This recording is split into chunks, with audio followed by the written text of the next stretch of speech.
The first girl that we're going to review, I'm going to say the least about her, is Alyssa Slater from Concord, North Carolina. It's right outside of Charlotte. This is Rachel Riley's sister, and Rachel Riley is Big Brother lore. Everyone knows who Rachel Riley is. So everyone in this house is going to know who Alyssa is. She says she's going to try to keep it secret, but if it comes out, she's going to own it. Everyone's going to know that you're Rachel Riley's sister. I'm sure those mannerisms are just going to leak out all over the place, and they're going to definitely find out who you are. So, I don't know if she will last very long. The next girl is Caitlyn Barnaby. Now, she's from Vadnais Heights, Minnesota, in Minneapolis, Minnesota. She basically lives in the same general neighborhood as McRae Olsen. And I had said that they were Facebook friends. They are Facebook friends. And maybe, you know, they know each other from school, or maybe he just added her because he thought she was pretty, and they never talk on Facebook, maybe. I don't know. You know, but I think there might be something there. They actually look sort of alike. They look like they might be related, like cousins or something.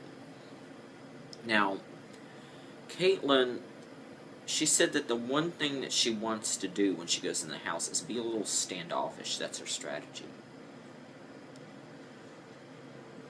That probably means she's going to get voted out the first week, because you can't go in there with that type of an attitude. Now, there's something interesting about her as well. She didn't audition for the show.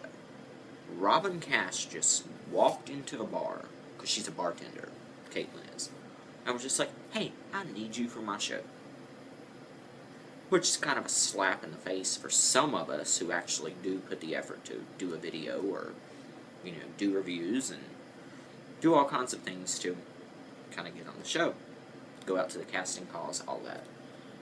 It kind of sucks when you have just some random people who don't really bring anything to the table. They're not really out actively looking to be on the show, but they end up getting cast anyway.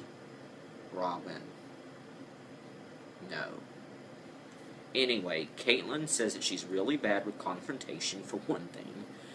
So, she says if there's drama in the house, I guess she assumes the producers want her on the show just to find out how she's going to react. She's a Big Brother newbie.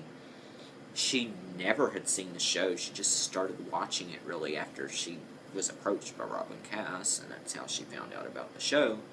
And she lived a very sheltered life before this. She went to Catholic school, and it's a very sheltered life, she said. So, I don't know. I don't know how in the world she ended up getting on the show, but we'll see how it goes. Then there's Jessie Kowalski from San Antonio, Texas. She says she has an outgoing personality, though it really didn't show through really on her videos, her casting videos. I didn't see it. She said that she is unemployed, which is a position that will actually help her, and she thinks that's the reason why the casting directors wanted her on the show, because she really is not going to be missing anything, thinking about work, or worrying about if she's going to have a job when she gets back home. I mean, I guess they do have a point there, but she seemed really shy. She says she's a hardcore fan. She's recorded every show, every After Dark. Let me just say, that's not really a hardcore fan. That's a devoted fan, but that's not a hardcore fan. A hardcore fan is a person that actually goes out and makes slop. Does the recipes, you know, using the Big Brother condiments menu, and tries different ways of practicing for the show. That's a hardcore fan. Just because you've seen every episode doesn't naturally make you a hardcore fan. But, you know, that's just my opinion. Now, the next girl is Helen Kim. She's from Falls Church, Virginia. I'm originally from Virginia myself, though not that part of the state, not from Nova. I'm from southwestern Virginia, so it's quite a ways away. But when I first saw her, and I know this is probably a reaction that the casting directors had as well. They're like, June song, we need another June song on the show. Helen Kim, she sounds very funny. She's very long-winded. She talks quite a bit. She is into politics. And she seems pretty smart. She's also the oldest woman on the show. Spencer's the oldest guy, and Helen is the oldest woman on the show. She's actually the oldest person on the show. So, I mean, I think that might help her. Even though she's old, she's not like Shelley Moore old or Kathy Hillis old. So, she could still, you know, swing it with the young kids. Now she's married, so she's not gonna do any hanky-panky, but at least she will look good on camera. But I really, really like her, and I think she's my favorite to win this year. I really do like her. Then the next girl is Gina Marie Zimmerman from Brooklyn, New York. She's Italian. She looks like she should be on the Jersey Shore if the Jersey Shore had a geriatric edition. Granted, she's not that old. She's just in her 30s, but she kind of looks older than, to me, she looks older than 30s, because I'm in my 30s. And I think she kind of looks like she's getting close to 40. Maybe 45. I don't know, it's just my opinion of what she looked like in the casting interviews. Yet she's a model. And as you can see, she's not exactly modeling, you know, granny panties. So, I mean, they definitely booked her for one reason and one reason only. But she's one of the few people, I think Nick Uhas was also another one, but she's one of the few people that got picked by doing an online submission, doing a video online and sending it in, which is what I did.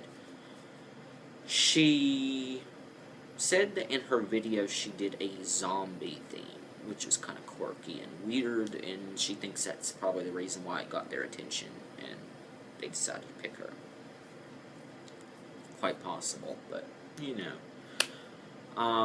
My problem with Gina Marie is this. If your first name is actually two names, I can't trust you. I mean, you're in your 30s. You haven't picked up, you know, a nickname. You haven't dropped one of the names and just gone with Gina or Marie or Maria or Gia, G. You haven't gone with an actual easy-to-remember name. You've stuck with your birth name all your life. Gina Marie. I can't trust you. That means you haven't really figured out a nice niche identity for yourself. Alright, the next girl that we're going to review is Candice Stewart.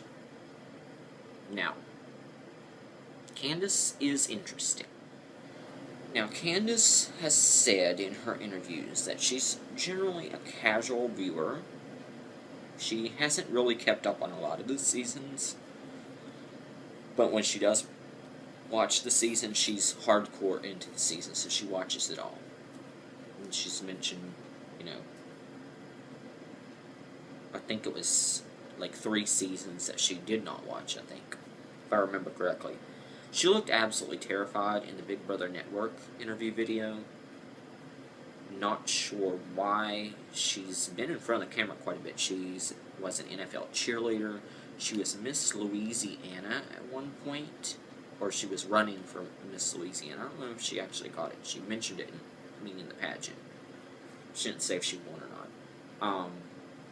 I haven't really read that much on her, but she is going to have low self-esteem because she said that when she was trying out for Miss Louisiana, that was 30 pounds ago.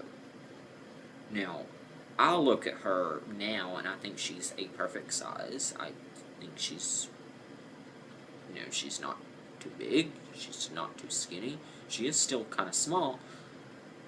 So, if you were 30 pounds lighter, what did you have on your bones? Anyway, She's also adopted, so she's got a very interesting, you know, backstory. She said that the thing she's going to miss the most is both of her moms. Now, I haven't really, like I said, I haven't really researched her that much. But does that mean that she is the adopted daughter of two lesbians? Which would be a great backstory. She's also biracial. So, I mean, she's got a lot. If she could make it past the first 2 or 3 weeks, I think she might be an underdog to go all the way. Erin Grease from San Angelo, Texas is the next one. She was raised on a ranch. First thing I thought when I saw her was Jordan 2.0. A lot of the people are from Texas, by the way. I think there's like 4 people that are currently living in Texas. And several other ones at one point lived in Texas. So I don't know if that means anything either. But I think the casting has decided to drop a lot of the California cast members. They used to have a lot of New York and California cast members in previous seasons, and they've shifted towards the South in the past few years. I think Robin Cass has caught on that, hey, the South is very popular in reality TV. Redneck culture is very popular in reality television. So that's the reason why they've gone mostly South now. There's only one girl that's from Florida this time, and she's only living there now. She actually isn't technically from there, and that's the next contestant. But Erin, going back to Erin, she is a psychology major.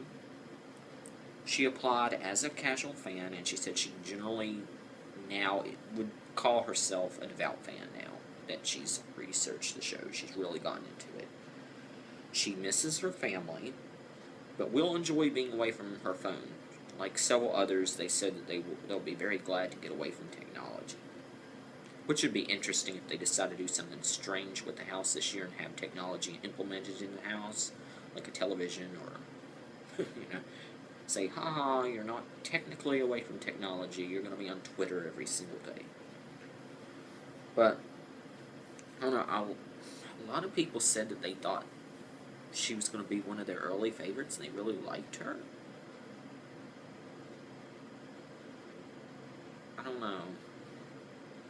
I really don't know. I mean, jury's still out on that. I'll have to watch the first episode to make my opinions of that. The next girl is Amanda Zuckerman from Boynton Beach, Florida, or Long Island, New York. Take your pick. Reminded me of JoJo. So much so, I'm beginning to think they might actually be related. Who knows? She's also a model, just like most of the other girls on this season. I guess that's what you get when you have a casting director who lives in Las Vegas. Goes around showgirls a lot.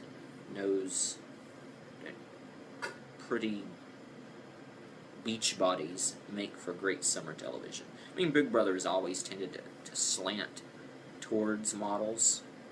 It's been a huge criticism of the show in the past. But Amanda, there's something interesting about her. She says that she's extremely inappropriate, or at least that's the role that she's probably been cast to follow for the season. That's the slot she slid into. She's inappropriate, she says things without thinking, she says she has verbal diarrhea, though she's a great listener, she adds. I can see a potential Paula Deen incident with her.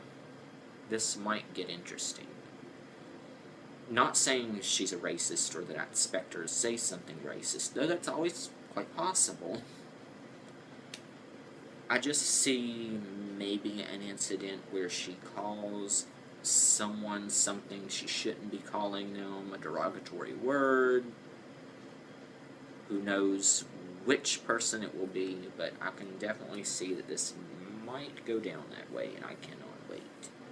So for that reason, Amanda is one I want to see stick around for a while, because I want to see her get a lot of verbal trouble. Alright, well that is both the boys and the girls reviewed for Big Brother.